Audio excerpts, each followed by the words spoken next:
most of the cook time is already done. I don't remember quantities. With bone broth. Good morning. So if you watched the video before Vlogmas started, I had a little bit of a cold then. I'm still at the tail end of that same cold. This is not a new cold, but this is what my voice is going to sound like maybe for the next couple of days. It doesn't hurt to talk or anything. I just sound funny. Anyway, we are at the tail end of our meat harvest time. I think the last day of rifle season for deer was this past weekend, this past Sunday.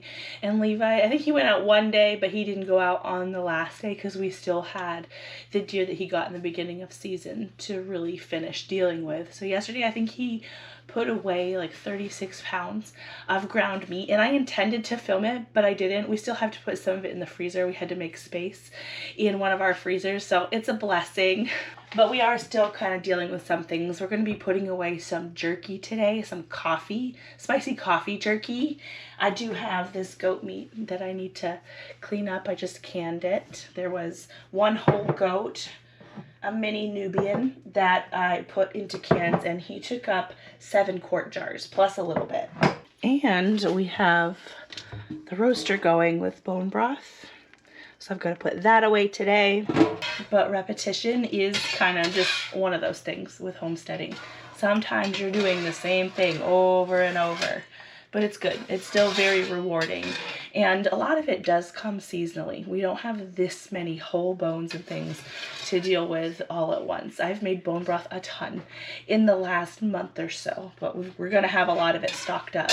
Actually, the last batch of bone broth I did, I freeze dried. This was 2.5 gallons worth of bone broth that is now condensed down into this 1 gallon jar. And I've just been scooping out of this, adding it to water while I'm cooking, and it's working really well. I think I'm going to can some of the broth today, and then the rest of it I'll freeze dry just like that.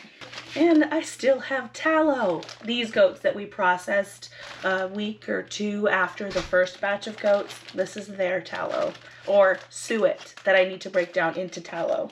Pretty sure at this point I have posted all of the tallow things to the website. So make sure you check that out, see if there's anything left.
Now, normally you don't have to scrub your jars clean when they come out of the canner, but sometimes they can siphon a little bit of fat. There's actually a decent amount of fat on these jars, and that'll be okay. Fat isn't necessarily super shelf stable, at least not long term, but we'll go through this in probably about 6 months, but they could stay on the shelf for about a year, maybe 18 months without that fat going rancid. It's something that you'll be able to smell if it happens to go bad, but we haven't had that happen.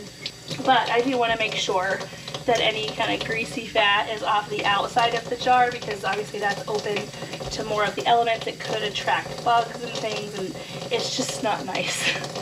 So what would I use this canned diced goat for? Well, anything that you would use cooked beef in, or like let's say I wanted to make like a beef stroganoff, but I wanted to make it with goat. Beef stroganoff, you have to simmer for quite a while to get the beef pieces nice and tender, but this is already cooked.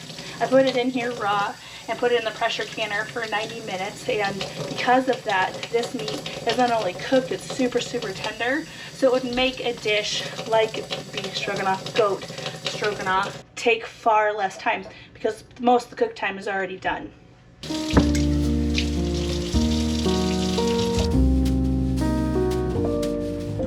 Alright, so if you can see back here, the 7 quarts of broth that we put in are done, and then I did pull out the rest of the broth from the roaster here so that it could more come to like a room temp. This is pretty good. I might go ahead and start the freeze dryer in just a second, but I think I'd like to get the jerky started first. That's going to take 4-ish hours in the dehydrator. Alright, so the last time I filled the dehydrator, I did 5 pounds worth of jerky, and that did take 4, 5, 6 hours. I can't exactly remember. There's not as much jerky this time, so it may not take as long. There's just going to be more airspace and easier airflow, so it might dry quicker. Here it is, and I'll have to get the ingredients from Levi later. He just sort of threw something together. There isn't an actual recipe out here for this, but if it's good, we'll make sure to write it down and put it in the comments. I can definitely smell the coffee, and I do know he put some like spicy things on it. I think there's cayenne in here, crushed red pepper. So I'm not sure this is gonna be something that I will eat or the kids and I will eat, but he definitely made this for himself, which he's definitely earned it, that's for sure. Jerky's cut, he aims for about an 1/8 inch thick. Some areas get a little bit thicker, but not much thicker. I know that when he was looking up recipes for the coffee jerky just to get some inspiration, a lot of the recipes called for instant coffee, and he actually brewed coffee. I don't know if he used his little percolator or what, but we'll get the details from him later.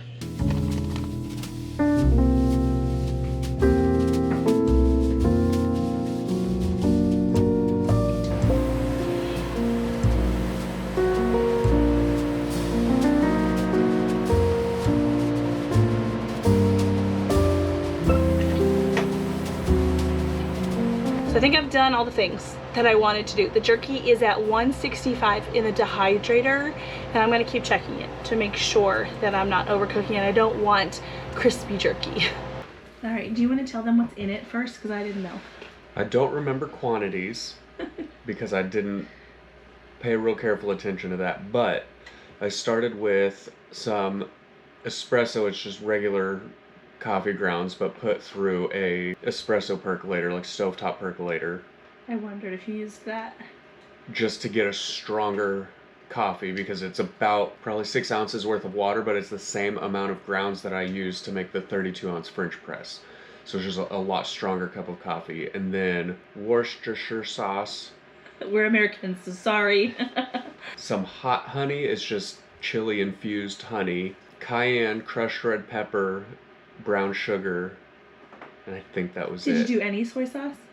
No. Okay, any kind of salt? No. Okay. The sweet and spicy is the aim. Well, I'm nervous because you mentioned a lot of hot things. It does not smell like coffee now that it's dry. No, it doesn't smell and like coffee. I can smell the venison, but I don't even smell spice. Maybe a little now that I've cracked one of them open. I can smell a little flavorless. Pepper. I hope it's not flavorless. You ready? Yep. I don't have any milk to save me. A little bit of sweetness immediately. No coffee. There is a hint of coffee, but it's not. It doesn't come through very strong. It needed some kind of salt, for sure. Whether it be soy sauce or something else. Yeah, more than just the Worcestershire sauce. Yeah, there's not that much in that. It's good, but it's not even particularly spicy. It's just sweet, yeah. Is it something that we could try to do, like the jerky sticks with? Do you think that would be better? You might put like coffee grounds in that. I think what we have to do is make a couple batches of coffee and then put it in the freeze dryer. You'd rather do that? So essentially instant coffee. That's a good idea. Of the coffee you actually like. because the instant coffees that we could get Right. here ain't no count, as they say locally. Right. So yeah, not the best jerky that we've ever made, but this is fun. Experimenting is fun. There's a little bit of spicy in it. Maybe if you get one of the It's little warm. seeds. I don't think I even did. Maybe. Here, you want one apart with a seed? It reminds me of that time that I tried to use the jerky. I tried to reuse the jerky brine to brine Do another another batch. This is And- definitely better than that was, though. Is it? That just tasted like straight up dried meat. This is very close to that in my opinion. No, But I'm a salt lover. I put salt on everything. you And- also are sick, and that might be Oh, diminishing. you're your- getting sick. a little bit. Maybe this is better than we both realize. There is a warmth in it. I can feel it, but it's not offensive to me, and I don't like spicy things. Yeah.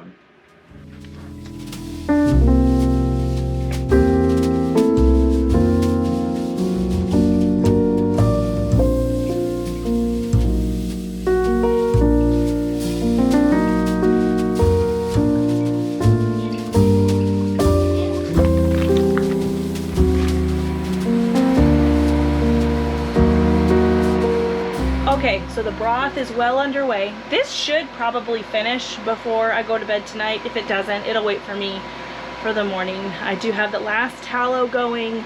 I have the last of the jerky in. That one is not a coffee jerky. That one's just a regular jerky with like soy sauce, garlic powder, onion powder, Worcestershire sauce, liquid smoke. I can't remember exactly. I'll put the recipe down in the description box below. But yeah, with that, I think we're finally done with our bulk of our meat harvest season. Now we are still raising rabbits.